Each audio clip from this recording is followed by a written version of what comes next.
একই দিনে নির্বাচন ও গণভোট উপলক্ষে আজ থেকে শুরু হলো টানা 4 দিনের সরকারি ছুটি। দেশের সব সরকারি, আধা সরকারি, স্বায়ত্তশাসিত ও বেসরকারি প্রতিষ্ঠান 14 ফেব্রুয়ারি পর্যন্ত বন্ধ থাকলেও পূজার ছুটি মিলিয়ে শিক্ষা প্রতিষ্ঠানগুলোতে থাকছে 5 দিনের ছুটি। একই সাথে ঢাকা সহ দেশের সব দোকান, বাণিজ্য বিতান এবং শপিং মল বন্ধ রাখার ঘোষণা দিয়েছে দোকান ব্যবসায়ী মালিক সমিতি। এদিকে নিরাপত্তা নিশ্চিত নির্বাচনে মাঠে থাকছে আইন শৃঙ্খলা বাহিনীর 9,58,000 সদস্য। নির্বাচনের মাঠে 2,098 জন নির্বাহী ম্যাজিস্ট্রেট এবং 657 জন জুডিশিয়াল ম্যাজিস্ট্রেট দায়িত্ব পালন করবেন।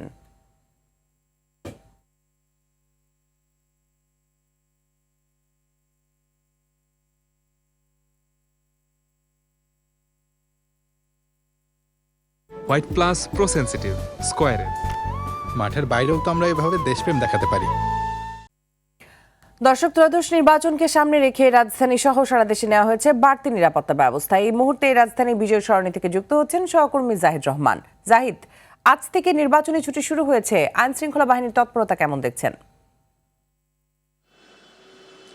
মিতু, আপনি জানেন যে ভোটের আর অপেক্ষা আজকের দিনটি, অর্থাৎ আগামীকাল সকাল 7:30 থেকে ভোট গ্রহণের অপেক্ষায় রয়েছে পুরো দেশ, এবং সেই নিরাপত্তাকে কেন্দ্র করে বাড়তি নিরাপত্তার চাদরে ঢেকে ফেলা হয়েছে রাজধানী সহ সারা দেশ।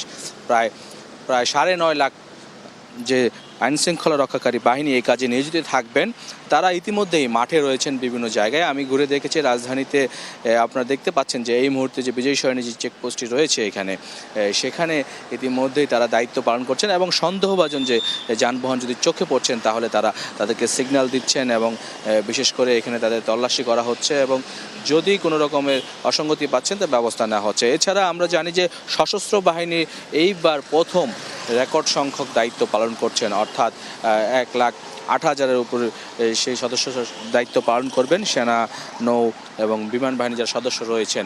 এই ছাড়া আমরা রাজধানী জুড়ে বিজিবি দেখেছি যে টহল দিচ্ছেন তারাও, এবং নির্বাহী ম্যাজিস্ট্রেট যারা রয়েছেন তারা দায়িত্ব পালন করছেন, এবং কোনো রকম আচরণবিধি যদি ভঙ্গ হয় তাহলে ব্যবস্থা নেবেন তারা, সেটিও আমাদেরকে জানিয়েছেন। তবে আইন শৃঙ্খলা রক্ষাকারী বাহিনী যে দায়িত্ব পালন করছেন, এবং রাজধানীতে এখন পর্যন্ত কোনো রকমের অপ্রীতিকর ঘটনার কিন্তু আমরা কোনো খবর পাইনি।